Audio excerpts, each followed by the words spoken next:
While a Buddhist monk looked for an ideal spot to construct a temple, a black crow snatched his scarf. The monk located his scarf in a tree and decided to make the temple around the tree. The temple was created for the Buddhist god of time, Mahakala. And this is Legends from the Pacific.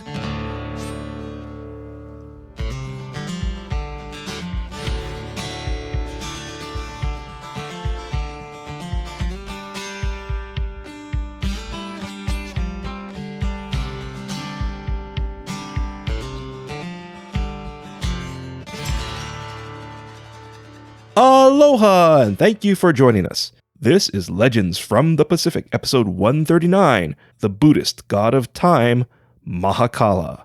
I am Kamuela Kaneshiro, a native Hawaiian professional writer, speaker, and Comic-Con panelist with extensive film and television experience. I study mythology, I've encountered unusual things, and I'm a geek. In the beginning, there was the Pacific Ocean.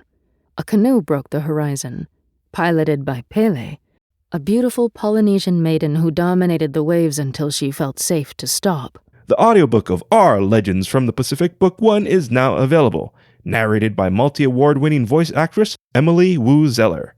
Emily has worked on anime, the video game Cyberpunk 2077, and over 500 audiobooks, including Star Wars: The Empire Strikes Back from a Certain Point of View. Just click the link in our show notes to purchase our audiobook and enjoy Emily telling our stories today. Later in this episode, your featured song in Hawaiian word, but first, let me share with you the story of this Time Lord. As usual, I apologize for any mispronounced names or words and appreciate your understanding. While Mahakala is in Hinduism and Tibetan Buddhism, this episode will focus on the latter. Also, Mahakala has a lot of variations, and it took a lot longer to get this episode together. Tibetan Buddhists call Mahakala the Great Black One. He is such a fierce-looking entity that he takes an almost demonic appearance, and at one time was believed to consume people. While his skin is commonly black, he sometimes appeared as white. He wears a crown of 5 skulls, representing negative aspects he's made into 5 wisdoms. From pride came sameness, judgment became attachment, ignorance to reality, and anger to wisdom. He sometimes has 2 arms, 4 arms, or 6 arms, and carries various items that reflect his wisdom and mastery. While in Hinduism he is the incarnation of Shiva, Buddhism portrays him as more of a protector, though it should be noted he is also considered a wrathful form of Buddha. For this is needed to alleviate suffering from individuals and destroy obstacles on the path to enlightenment. Research also suggested the Buddhist Mahakala might be a combination of various gods. Many helped during the temple's construction, including 3 men in black. The trio claimed to be skilled stoneworkers from India, and each started creating a great statue. On the temple's dedication day, the 3rd man in black's statue was incomplete, but he wished to perform a dance. He donned a mask and performed a mesmerizing routine, during which his audience didn't realize he was shrinking until his mask was all that remained. The crowd went to his uncompleted statue. The magnificent sculpture was completed. Whispers echoed the hall that the 3rd man in black was Mahakala.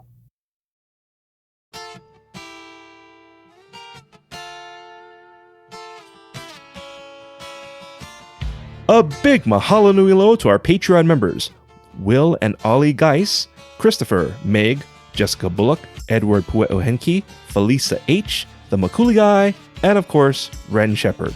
Your support keeps our show going. If you'd like to support our show, please click the link in our show notes and become a Legends from the Pacific Patreon member to hear exclusive Hawaiian stories like the rare story of who the Hawaiian volcano god was before Pele and other nifty benefits. Your rewards are waiting for you, so become a Legends from the Pacific Patreon member today.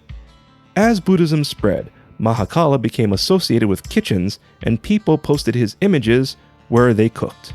By the time he made it to Japan, Mahakala was combined with another god and became known as Daikokuten. His demonic appearance also changed to a happy man, usually sitting on 2 large bags of rice, while holding a sack and a magic hammer.